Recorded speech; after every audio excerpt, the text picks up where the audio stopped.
How do you do? This is Clive Brooke. I've called today's program Mightier Than the Sword. The pen is mightier than the sword, or so the saying goes. The pen to which I'm referring is the forger's pen. However, when the sword concerned is the sword of Damocles, then, as many of the inmates of His Majesty's prisons will agree, the sword is mightier than the pen. So be it. Let us start our program by visiting a place which has provided us in the past with a source of inspiration. I refer to that sinister but fascinating place, the Black Museum at Scotland Yard.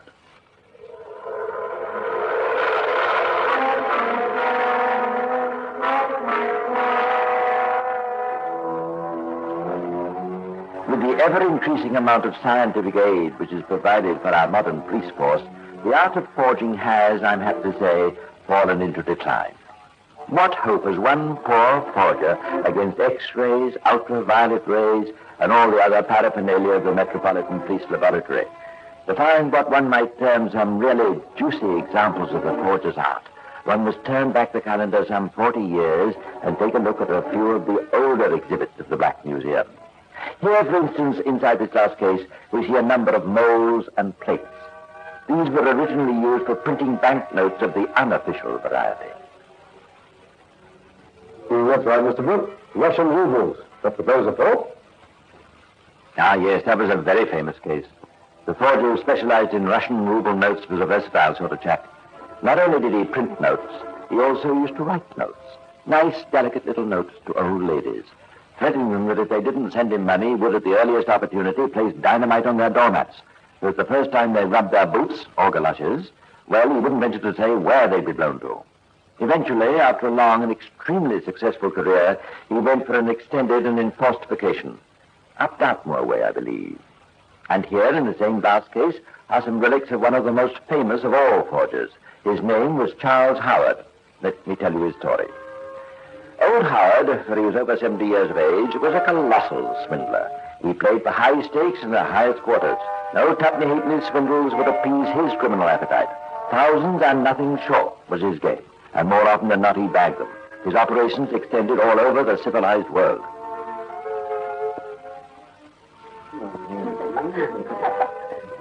My dear Mrs. Fraser, I would so like you to meet a friend of mine. I'm always happy to meet a friend of yours. Please introduce us. Mrs. Fraser, Count von Howard. Charmed, my dear lady. Count Von Howard. Howard? Yes. Howard. How strange. Yes, my mother was German, my father English. Oh, of course. How silly of me. Tell me, Count von Howard, do you often come to affairs of this kind? I'm afraid I'm not very often in Paris. You see, my business takes me all over the place. Please forgive my curiosity, but what is your business? Such a distinguished-looking man, I feel sure it must be something quite fascinating. Quite prosaic, I'm afraid, my dear lady. You might say I earn my living by my pen. But how wonderful. Fiction? Mainly. You see, it pays the best. Would it be presumptuous if I asked you to dance this waltz with me? Good heavens, no. I should be delighted. Such a distinguished man, a count and an author. Howard was a benevolent, distinguished-looking gentleman. His plausibility was simply delicious. His impudence at facing a thing out, in spite of immense odds against him, was undeniably tremendous. He was a man of infinite capacity. though like most of the rogues in his profession, he always tried the same trick once to all. Perhaps his best-known speciality was the forged will case. He usually began with a discreetly worded advertisement in a newspaper, perhaps the Manchester Guardian or the Times.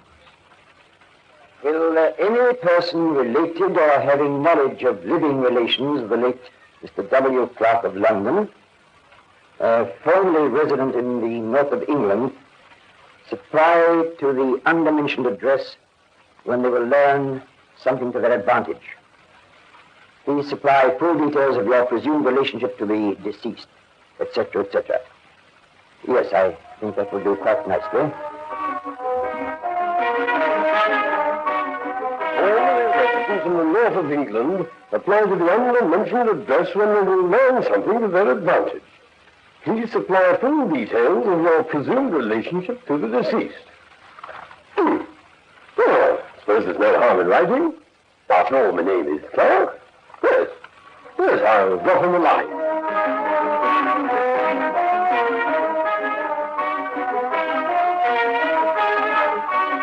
Dear Mr. Clark, with reference to your letter of the 20th out, the information you supply, while interesting, is not conclusive.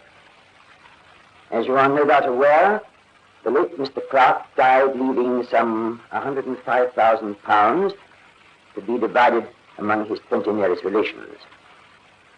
I should, in addition, mention that Mr. Clark stipulated in his will that his fortune should not go to persons of affluence, but to people of small means. Obviously, as executors of the late Mr. Clark's estate, we are not in a position to charge to this estate the necessary research inquiries in connection with these people who claim to be his relations.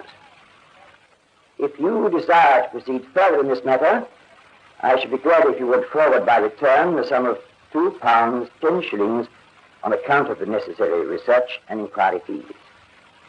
We look forward to receiving your further instructions. And who wouldn't be one of the 20 happy relations for the expenditure of a mere 50 shillings? A bargain if ever I heard one.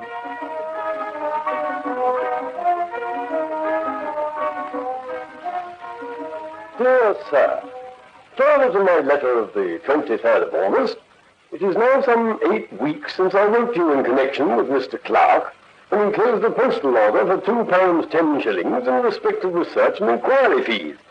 I should be glad if you could let me have some news of how this matter is progressing. No answer. Curtain.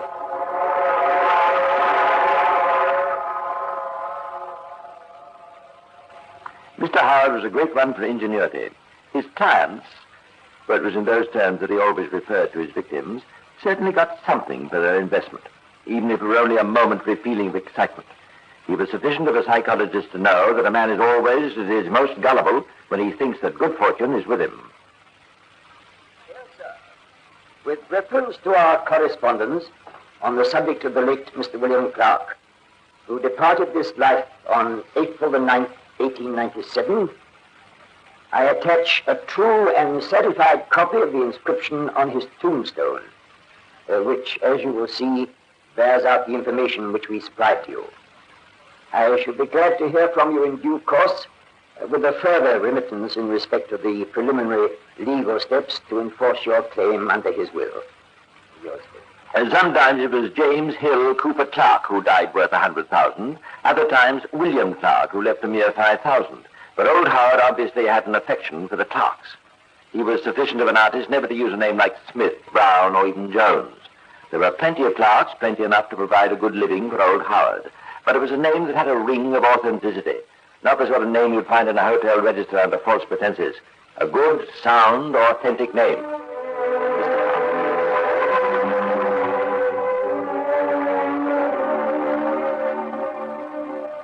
But all good things come to an end, even the career of old Howard.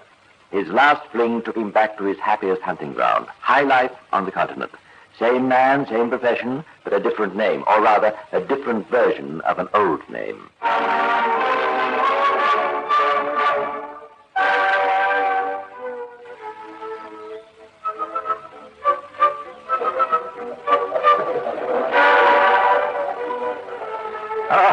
My dear Count Hovardi, how nice to see you. The pleasure is mutual, I assure you. As a matter of fact, Monsieur Picot, you are the very man I have been looking for. And why is that? Why, I can't really talk here. Let us go in the corner there. It's rather confidential. Now, do tell me. I'm so curious. You have no doubt heard of Miss Annabel Walton. Walton? Walton? I can't say that I have. Where does she come from? Australia, my dear Picot. And she's fabulously rich. It so happens that I am an old friend of the family. I knew her father extremely well. Miss Walton arrived in Paris last week with a letter of introduction to me. I promised to look after her. Oh, but how interesting. She's very rich. £1 million. And beautiful, too. And extremely impressionable. I should like to meet her. I thought you would. There's, however, a little formality, you see. I'm in rather a spot of bother at the moment. Purely temporary, of course. I was wondering if you could help me with a small loan. How small? A man after my own heart. Well, now, let's get down to business.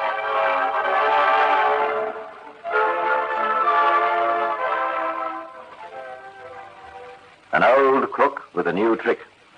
But have you detected the flaw, the mistake that old Howard made? Dear. Years in the business and still capable of making a mistake. You see, in the past, all of Howard's victims had been honest, if somewhat gullible people. The trouble with Howard's final trick was that it depended on his taking advantage of people who might, and probably were, just as crooked-minded as himself. But I tell you, this woman, she does not even exist. Annabel Walton, no such name, no such person. And you gave our money? Yes. Why? Well, I wanted to meet the lady. For what purpose? I just wanted to meet her. I see.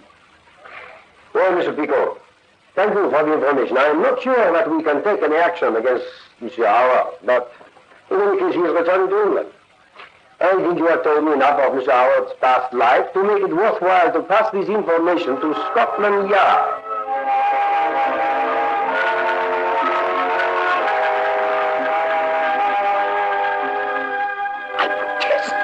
This is an outrage. Having a man arrested under false pretenses. I shall write to the Times about it. I shall write to the Times.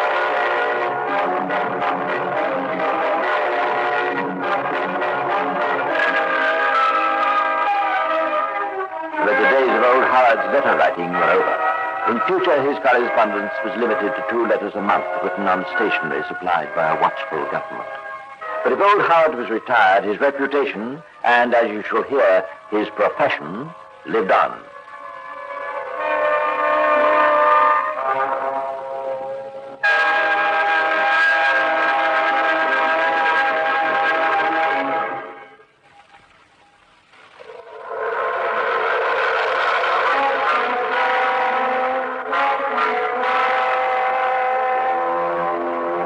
Following in the footsteps of old Howard were a group of criminals whose speciality was the begging letter. Your true begging letter writer is certainly entitled to join the family circle of forgers, though in most cases only as a distant cousin. What a begging letter writer Howard would have made. But there are men and women whose talents in this direction are just as fine, if not so varied. Over here in the corner of the back museum is a whole cupboard full of examples of this particular form of art. Let's take a look at some of them. Yes, sir. I'm taking this opportunity of writing to you at your club, for which I trust you will forgive me. As an old soldier, I feel that we have something in common, and having actually served in your regiment, I feel that you will appreciate my sad predicament. I attach a brief summary of my army career, which will show you that I have some grounds for presuming to call you a friend. I am in great financial difficulties, and would appreciate your help. My situation is this.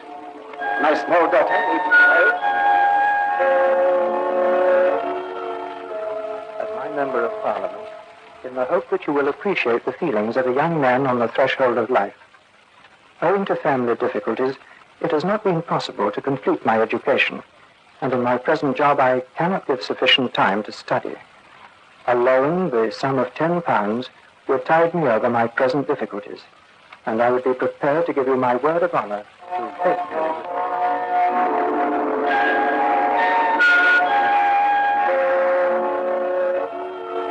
widow with 2 children. My husband is lying dangerously ill at home, and I'm writing to you in desperation for assistance. As proof of my honesty, I enclose a receipt for last month's rent. Nothing horrifies me more than getting into debt. The receipt is a museum piece, but its value is somewhat lessened by the fact that the files of Scotland Yard contain some 40 of these letters, and each one of them contains a receipt for the same month's rent. Your begging letter writer is never at a loss for proof of his honesty.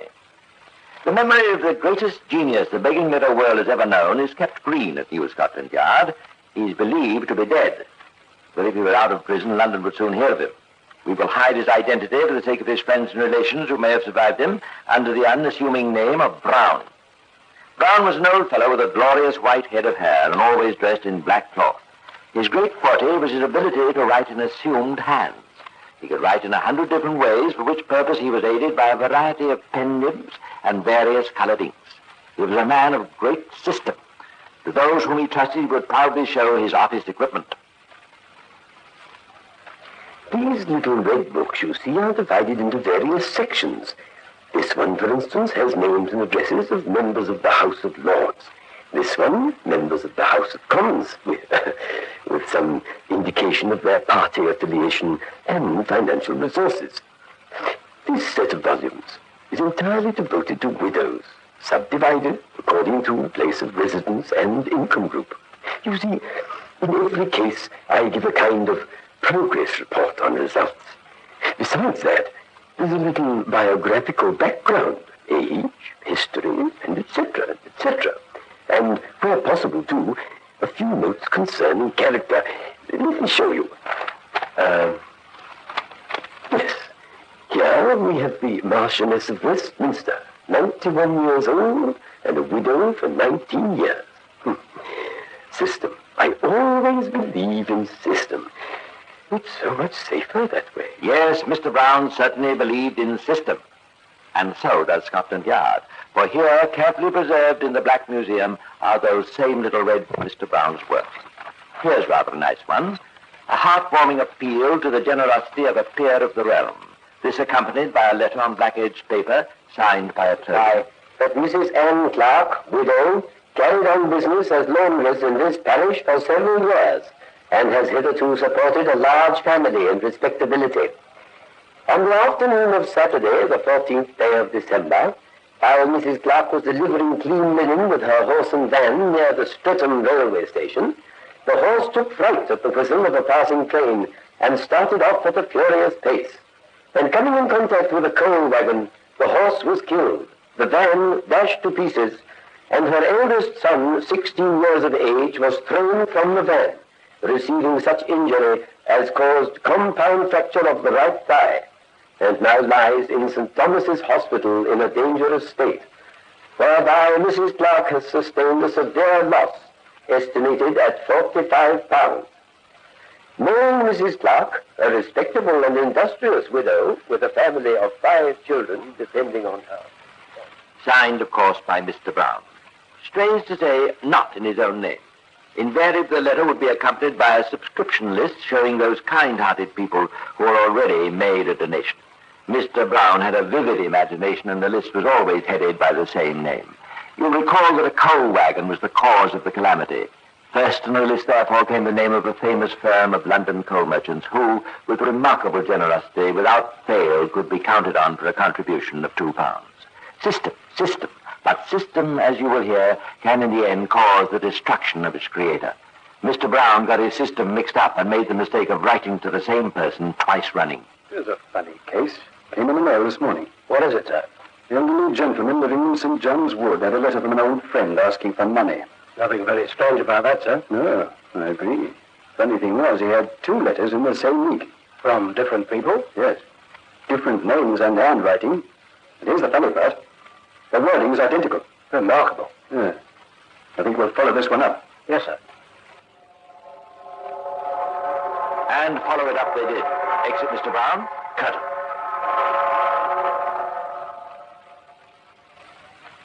I would not want entirely to spoil your faith in human nature. The next time you get a letter from a friend in need, don't be too cynical about it. All the same, make sure it is a friend and that he is in need.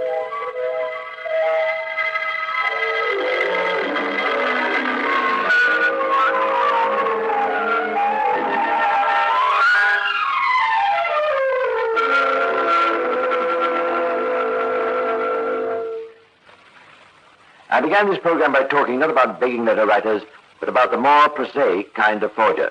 Don't think that the forger is restricted to making authentic copies of His Majesty's currency. Have you ever heard the expression, a flash note? No? Well, listen to this. Flash notes, sir?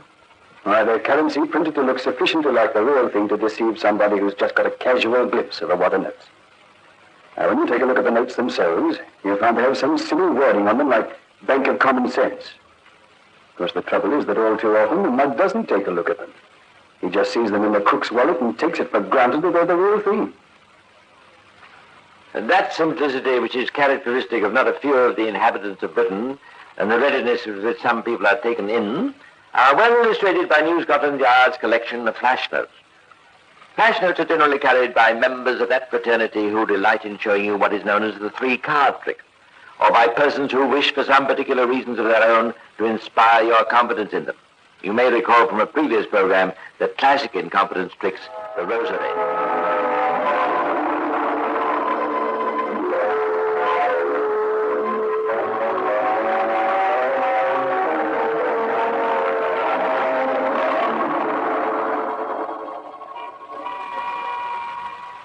That's all right, old man. I trust you. I can see you're an honest fellow. But all the same, you can't be too careful. Oh, I quite agree. Yes, you're right. You can't be too careful. I'll tell you what. Before we do the deal, why don't you try each other out? How do you mean? Well, we're all strangers to one another. At least we were a week ago. Though I feel we're all pretty good friends now, eh? Yeah. Well, why don't you give your wallet to this gentleman here? Let him go for a walk around the block, say, for 15 minutes. Well, all right. Although there's rather a lot of money in it. Oh, you mean you don't trust our friend? Of course I trust him. I say, you have got a lot of money in there. £500. All right, here you are. We'll wait here for you. Don't forget, 15 minutes.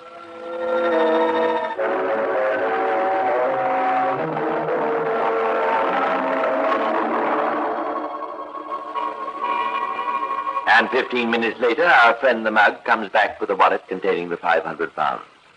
Needless to say, it's not so lucky when his friend takes his wallet for an airing.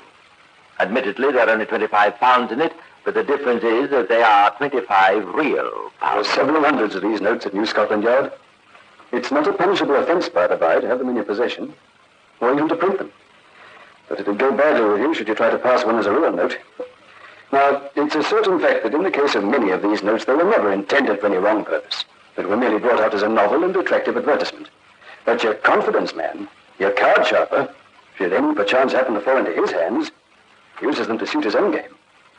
They're crisp, just like real banknotes, and when rustled in the palm of the hand, make that delicious sound which cheers the heart and leaves the face in miles. They're very well the same size, too, as a real fiver. So they're used for a purpose for which they were never intended. And the confidence man pulls out of his trousers pocket a handful of, what, banknotes? Nothing of the kind. But they look like them. Of course they do. But if you get hold of them yourself, you'd see that this crisp piece of paper with a big 10 in the left-hand corner was only Bank of Engraving. I promised to engrave and print in letterpress, etc., on demand for the sum of £10 in the first style of the art of forfeit the above sum. London, 29th of April, 1840. For Self & Co., Bank of Engraving, J. Duck, Fitzroy Square.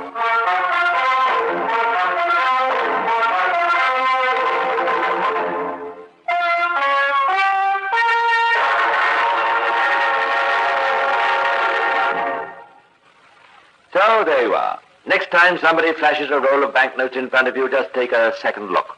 Of course, they may be real, but you never know. Yes, sometimes the pen is mightier than the sword, but not always. Well, that's all for now, but I'll be back again soon to tell you some more of the secrets of Scotland Yard. Meanwhile, this is Clive Brooks saying goodbye and pleasant dreams.